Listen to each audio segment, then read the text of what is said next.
ফুটবলের খবর জানাবো এবার। ফেডারেশন কাপ ফাইনালেও বসুন্ধরা কিংস আবাহনীকে ৩-০ গোলে বিধ্বস্ত করে প্রথমবারের মতো ট্রেবল জয়ের হাতছানি লিগ ও স্বাধীনতা কাপ চ্যাম্পিয়নদের।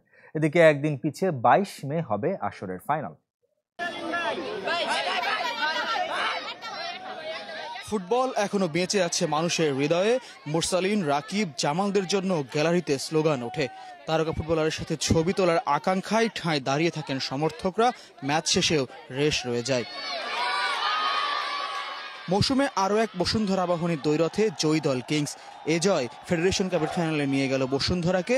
প্রথম ট্রেবল স্বপ্ন পূরণে বাকি এক ম্যাচ। বিপরীতে শূন্য হাতে আরও এক মৌসুম শেষের অপেক্ষায় আবাহনী। ঐতিহ্য যেন ইতিহাসেই বন্দী। Morning shows the day. গোপালগঞ্জে ৭ মিনিটে এগিয়ে যেতে পারত আকাশী নীলরা। কিংস গোলরক্ষক মেহেদী হাসান শ্রাবণকে একা পেয়েও লক্ষ্যে শট করতে পারেননি কর্নেলিয়াস স্টুয়ার্ট। পুরো ম্যাচেই গোল অধরা আবাহনীর। সুযোগ রবিনিও মুরসালিনরা নষ্ট করেছেন, তবে ২১ মিনিটে আর ভুল নয়, রবসনের গোলে কিংসের লিড। প্রথমার্ধে সমতায় ফেরার আরও সুযোগ পেয়েছে আবাহনী, কিন্তু ম্যাচ জুড়ে যে ফিনিশিং দুর্বলতা, তাতে গোল কিভাবে ধরা দেবে? একাদশে ফেরা জামাল ভুঁইয়াও মধ্যমাঠে ম্লান। দ্বিতীয়ার্ধটা একেবারে নিজেদের করে নিয়েছে বসুন্ধরা।